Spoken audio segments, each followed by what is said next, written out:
Today I'm gonna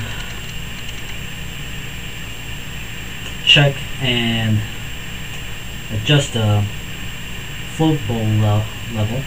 I actually have done it for the first 3 carburetors, and I got this one left to do. And I'm gonna check it, and if it's low, I'm gonna go ahead and adjust the float. All of these have been a little bit, these two were a little bit low, so I had to raise the fuel level a little bit.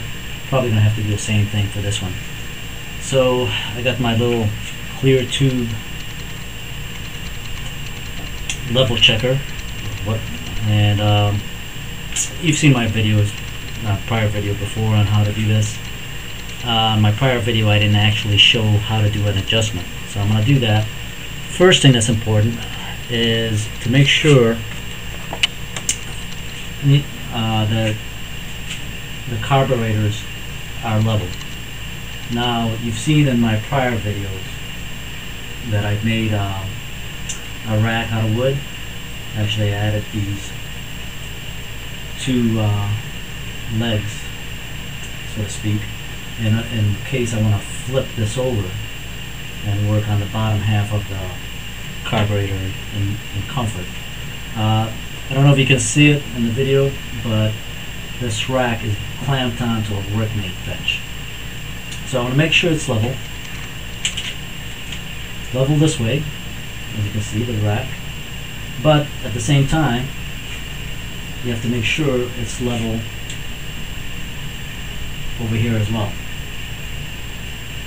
So in both dimensions, it's got to be level. Forward, backward, side to side, which it is. That's why you see that piece of wood that's pushing the front up a little bit to get the forward back level set. So first thing I do is put my clear tube checker on there, and I use fuel to do this. A lot of people recommend other things, fluid that has the same specific gravity as fuel, that doesn't have this fume toxicity as this one. Anyway,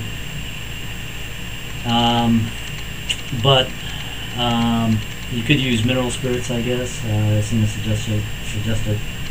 I use a lot of the fluid to do this, a lot of the fuel, so it's just easier to use gas, just to be careful. So a lot of people recommend using something other than fuel to do this. You know, it's not as toxic. You don't have the fumes, you're not breathing fumes. Even though I got the door open, normally I have this door open too, but because of the camera backlighting, I'm keeping it closed. I got enough ventilation here, and I like using fuel because I keep pouring the fuel in. It's cheap and plentiful. I won't run out during the test, especially doing 4 carbs. So go ahead and drain this bowl before putting the clear tube on here.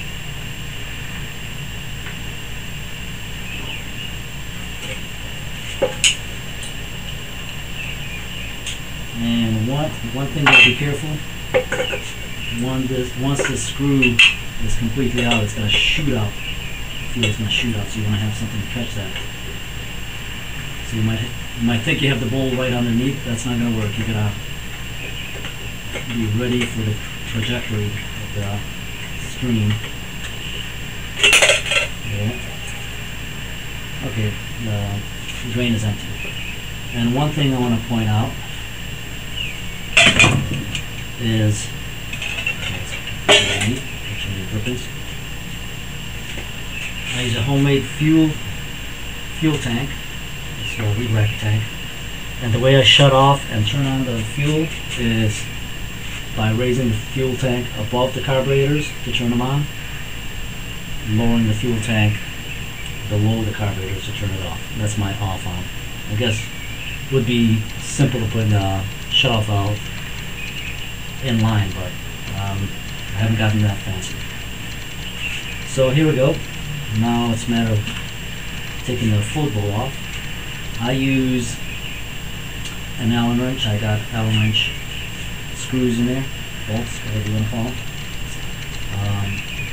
Replaced my JIS screws just to make it easier. And these are stainless steel. Just want to fasten all and got them all in one shot, top and bottom.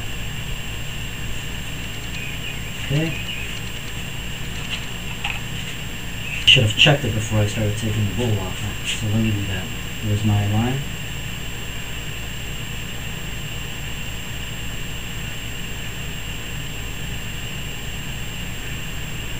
Screw that in.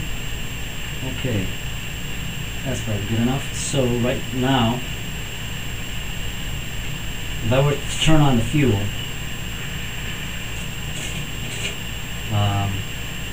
and the pipe is going to throw fuel all over the place, so you want to keep the tube raised. That's what this little wire is for right now. Okay. Now I'm ready to let the fuel flow in. We'll fill up the bowl, and then we should be able to check our level. And I'm actually hoping this one's off, otherwise I won't be able to demonstrate the adjustment. And here you go. Fuel is on. See it flowing through my filter. You see the level here. You'll get some air bubbles. And what I normally do for the air bubbles is just let it flow a little bit.